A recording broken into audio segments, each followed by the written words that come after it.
But now, like, thanks to like obviously the podcast, lots of listeners coming and talking to us about wanting to kind of accelerate their plan. We've run out of desks here. We've hired like more people. Then every time we hire more people, right, we need to buy a laptop. We need to go and buy new desks. We need to go and buy chairs. We run out of space. We then go and look at a new office, which has a commercial impact. Yeah. When we go to that coffee shop around the corner, instead of ordering 25 coffees, it's then 30 coffees. And you look at the ripple effect Yes. across the country, and it gets you quite excited. Like, just you have these small things can just have such a big impact. Welcome to Checks and Balances, brought to you by Partners Life. I'm Michael Vincent. This is James Blair. And today we've got Jarrod Kerr, Chief Economist at Kiwibank, back to talk to us about how business is back.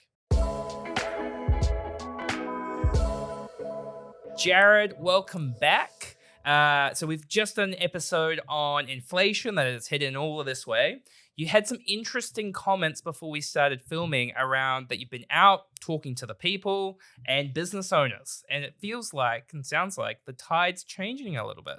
Yeah, a lot. I think the feedback that I've received has been immediate, like surprisingly so. You know, we had a rate cut in August that really woke people up. Okay, rates are falling. Like that's been a big thing for businesses. Like there was talk not so long ago that they might go higher. We don't know how long they're going to be held at these high levels. Bang, they've been cut. And the conversations that I've been having with business, much more upbeat, much more open to opportunities. Whereas, you know, in July, they all said, look, I've just got tunnel vision. I'm just trying to fix all these problems. Now they're actually looking to next year with a bit of hope. And why does, like, because maybe the average person listening to this goes, you know, interest rates drop 0.25. Why does that impact a business owner? Well, 2.25 does nothing. It's a rounding error. It's the direction that they're looking at. It's the future moves that they're factoring in. Because we know that 5.5 was really restrictive. So 5.25 is also quite restrictive. Then they delivered 50 when we're at 4.75, still restrictive. They're going to deliver another 50 in November to 4.25, still restrictive. So from the business perspective, they're asking us, you know, are they going to go all the way back to neutral? That's 3. That's a massive move. That is a game changer for, you know, my interest expense as a business. Yeah. And I think it's probably a good time to talk about why these interest rates matter for businesses so much. And I think you'll find a lot of small to medium businesses in New Zealand are backed by home loans that, you know, once you have a home loan, the decision is really, do I do something or pay off the home loan, right? And it's the same with those business loans. A lot of the business loans are, you know, business owners who have taken out a loan against their property to put capital into the business. And yep, there are a lot of business lending and business loans out there, and they also rely on the cash rate as well. But, you know, that is a real shot in the arm for businesses to say, hey, look, I know it's tough now, but actually, if we're looking 6 months down the track, 1 year down the track, things are going to be a lot better. The economy is probably going to be a lot better. You can start hiring again and get things moving. You've hit the nail on the head, like absolutely. You know, the small to medium businesses that we deal with are thinking along those lines. They've been hit with very high interest rates and a property market that has contracted, house prices down 18%. So from a business confidence point of view, when you've got a loan like that, you've just been hit really hard. Now you've got an economist standing in front of you saying interest rates are falling, and they're falling quite far. And because of that, the property market's going to bounce back. So you've got that double whammy reversing. Yeah. And, you know, you instantly start thinking that, you know what, the economy is going to improve next year. So as a business, maybe I should start thinking about expanding and investing and doing that good stuff that you just haven't had the headspace for over the last 2 years. Yeah. And then I think another important point there as well is also the labor market with business confidence. And we talked about in the previous episode that, you know, the labor market was a bit soft. You know, some of the, you know, wage demands are kind of softened up as well. You know, when business owners are thinking about the future, you know, they're thinking about hiring staff, would you be saying to them, you know, it's next year, maybe it's a good time to hire now because you can get labor at a slightly cheaper rate? Or If you have that ability, I would definitely agree. I mean, I think for me, just thinking through the next couple of years, next year is going to be better than this one. 2026 will be better than next year, and so on. So if you do have that ability, for sure. Yeah. And what we're telling our customers is get into the bank like really quickly. Yeah. Like do it now. Yeah. If you're wanting to do these things, start having the conversation, whether it's with your bank or wherever. Start having the conversation now. And then, when you do decide to pull the trigger in 6 months' time or a year's time, you're already set up. Yeah. Like you've already thought through it. You've already had the advice. Yeah. And I'm starting to have a lot more of those conversations. We're getting a lot of self-employed people coming to us looking at buying commercial property. I don't know what is going on in that space. We're getting a ton of inquiry about commercial property at the moment, all across the country, not just in New Zealand. I was down in Tauranga on the weekend and went and had a look at a commercial property that a customer was buying as well. And they're saying the same thing. They're like, look, I just need more space because I know the work's coming and I want to be ready for it when the work comes. Yeah. Right. That's good to hear. Because, parts of commercial property are still in some strife, but I imagine what that means for the astute investor or that is there's opportunities. Yeah, I definitely think there's opportunities out in the commercial space. The other thing is coming back to New Zealand business owners. It's like, what is it? 80% of New Zealand businesses are quite small businesses, right? So. Yeah.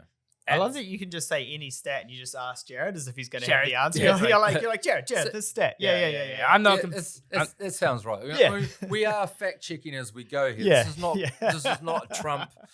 I'm gonna be honest. Jarrod. I've never checked the stat in my life. I'm not gonna start today. But so a decent chunk of New Zealand businesses are quite small. Yes. And then at scale, I'm just thinking of the liability as you going it'll get better, get out there, go do some stuff. I'm like, good luck, Jarrod. Hope it works out.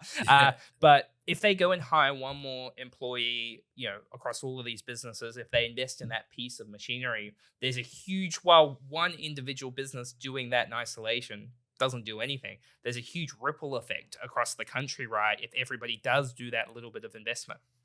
Absolutely. And, they haven't done it for the last couple of years, right? They've been heads down in a recession.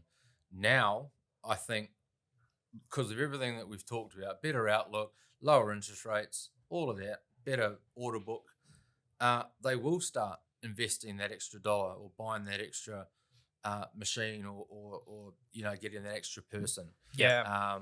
And that's growth. Yeah. That is growth. Yeah. And if I use Lighthouse as an example as well, right? There was quite a long period of time where we weren't really looking at hiring other people.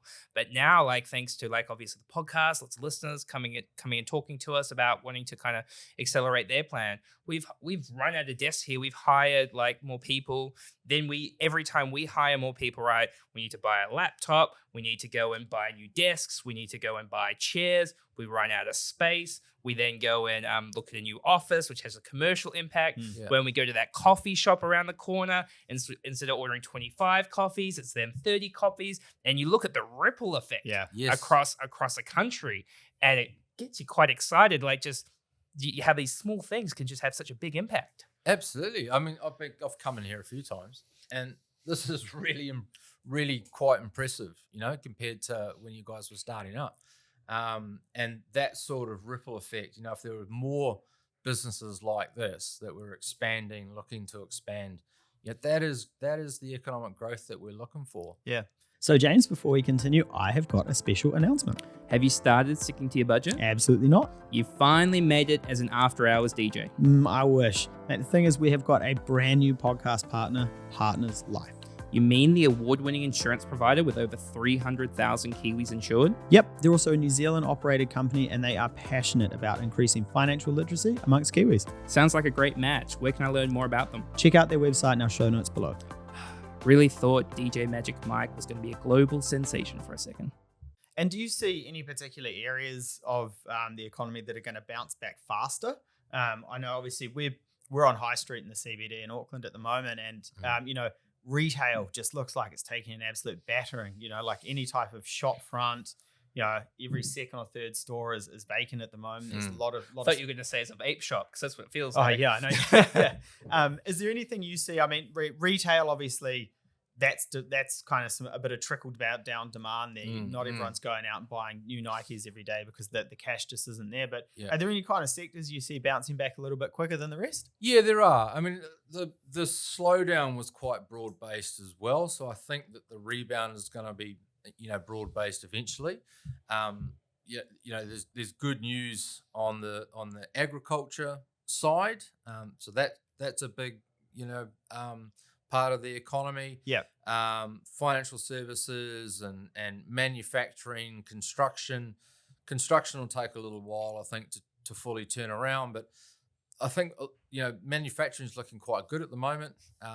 There's quite a few interesting companies out there, and pet food and all sorts of stuff. They're coming back. Yeah.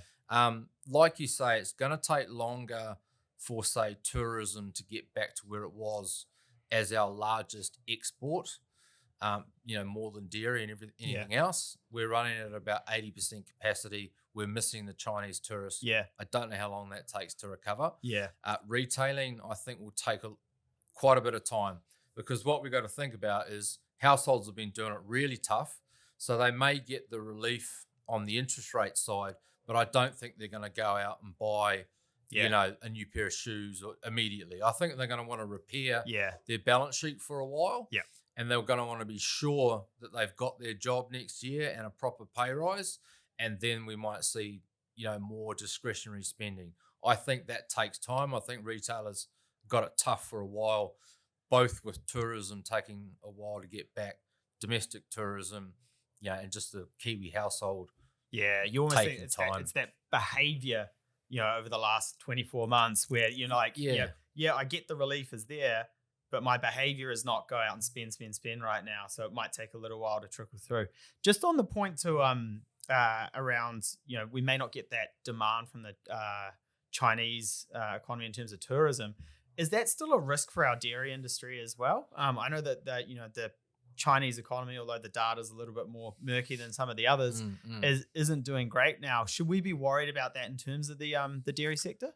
I think we should, although, Fonterra came out with a fantastic result only a couple of weeks ago. Yeah, cool. Quite a large dividend, quite a high dairy price forecast of $9, which I think most dairy farmers would find that very good. Where does that demand come from if China's... Well, a lot of it's China still. Yeah. Right. So China, the demand, the export into China is still high on that front. I think, that milk solid baby food type market's pretty. You got to do it. Got to do it, But China worries me. It really worries me as a potential, conflict at some point. It scares me. Yeah. They can hurt us very quickly. They can stop the tourists coming here. Yeah. They can stop the dairy, wood, meat, whatever it is. They can pretty much cut it and hurt us real quick. And we're in a really bad situation potentially where you're stuck between a rock, which is like, the US, and a hard place, which is like China. And if they go at it, well, that's our number one trading partner. And then China's Australia's number one trading partner, and they're our second largest trading partner.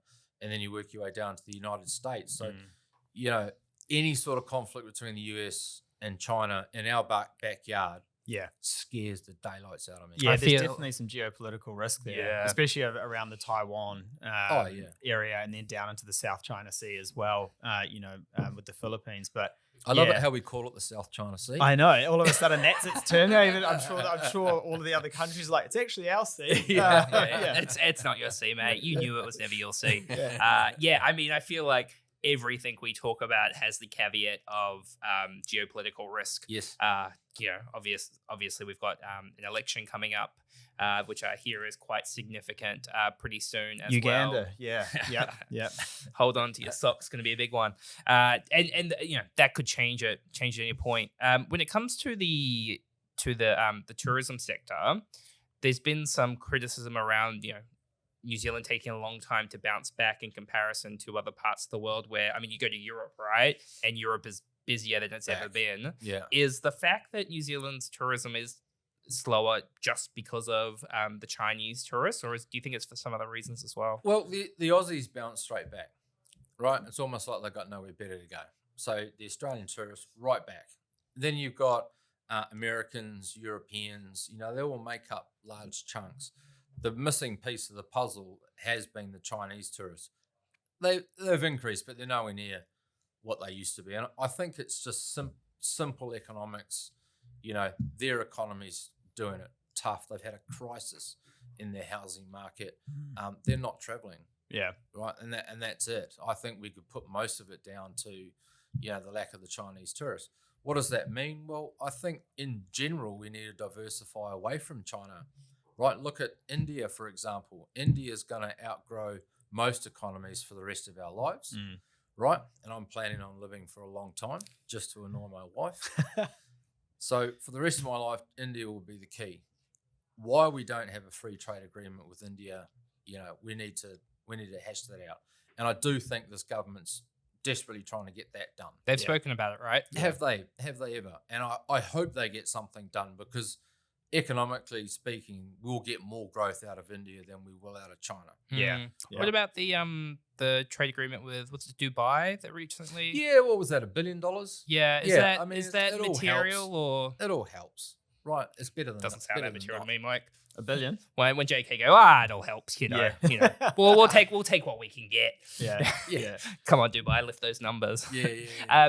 JK, just before we wrap up, so you were in this room with all these business owners getting asked lots of questions. Just wondering, was there any other interesting insights you can share in terms of the questions you were asked or the discussion you had in the room? It was really cool. Like, I was supposed to do a Q&A for like 20 minutes after a presentation, and it went for 40. There were quite a few different businesses in the room, about 80 people, and the questions were really interesting, right? It wasn't just about are interest rates falling, whatever. You got really good insights into what these businesses are experiencing. And one good example is that I had a number of businesses say, my input costs are going down. Yeah.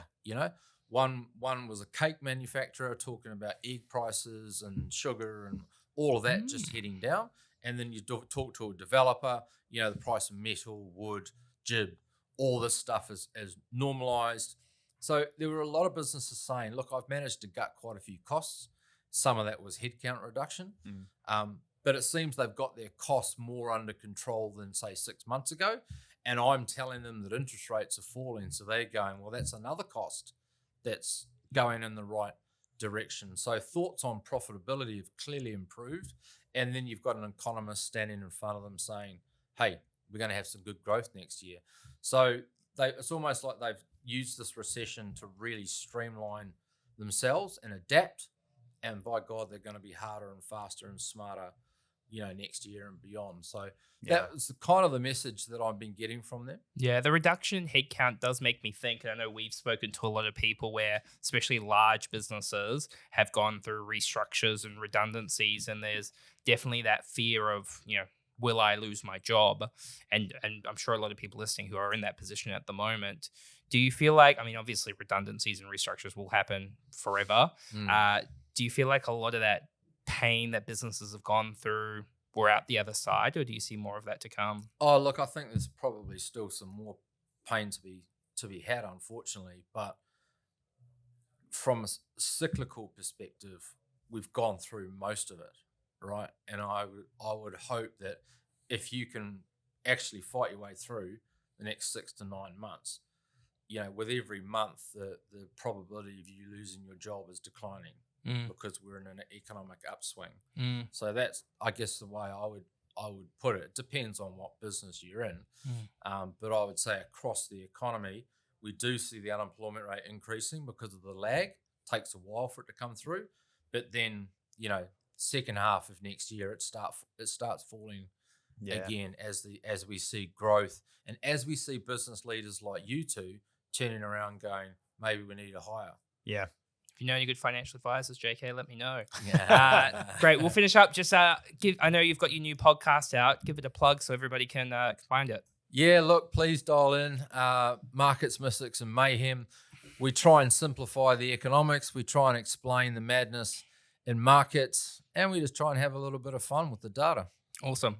And also another sad day for us, Mike. Yeah. So Georgia behind the camera, it's her last day with us. Georgia also does some freelancing, and unfortunately for us is just too good at it. So Georgia, all the best as you go down that route and find lots of customers and help them.